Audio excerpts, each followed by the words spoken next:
Hello guys, ayan magluluto tayo ng merienda na pinakro.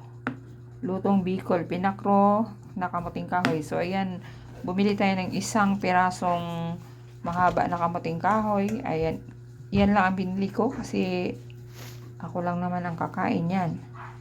So ayan, hinati-hati ko na sa maiksi ng ganyang kaiksi. Ayan, so babalatan na natin. Ayan, babalikan ko kayo pag nabalatan ko na at i-slice na rin.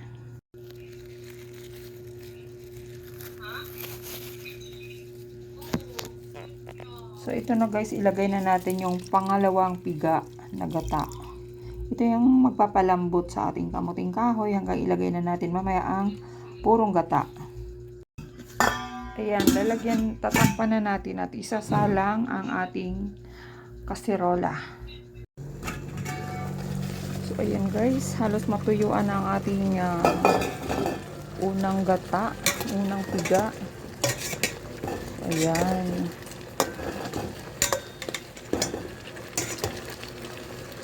Tamang-tama lang yan, may konti pa siyang natira. At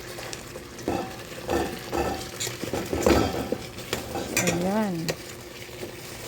Ilalagay na natin ang ating pangalawang gata, guys.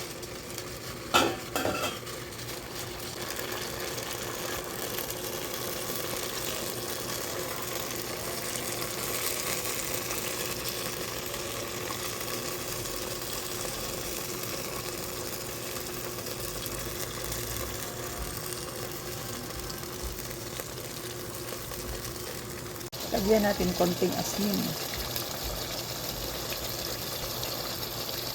Ayan, dagdagan natin sa konti. At lagyan din natin ng konting sugar para mabalance naman ang kanyang tamis. Tamis at alat.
Ayan guys, luto na ang ating pinakro.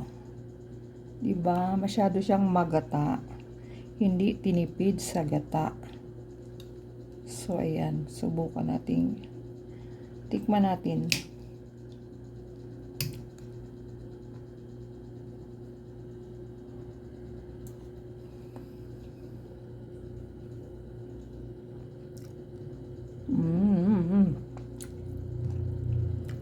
Balance lang yung kanyang tamis at yung nilagay natin na asin.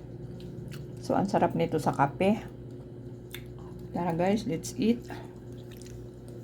Ayan. Kukuha ako ng yung platito. So, bye guys. Kakain muna.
Hello guys, ayan magluluto tayo ng merienda na pinakro.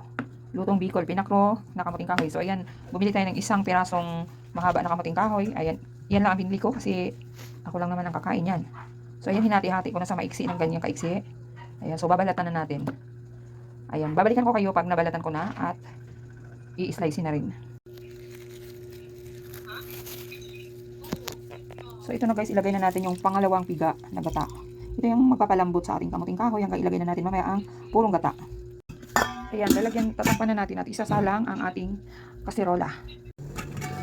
So ayan guys, halos matuyuan ang ating unang gata, unang piga. Ayan. Tamang-tama lang yan, may konti pa siyang natira.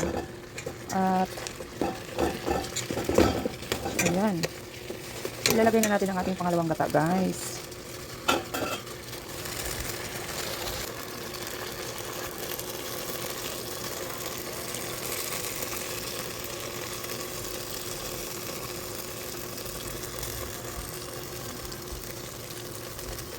Lagyan natin konting asin. Ayan, dagdagan natin sa konti. At lagyan din natin ng konting sugar para mabalance naman ang kanyang tamis at alat.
Ayan guys, luto na ang ating pinakro.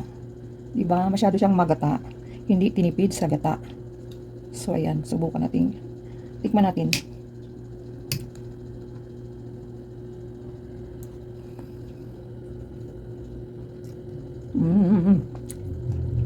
Balance lang yung kanyang tamis at yung nilagay natin na asin.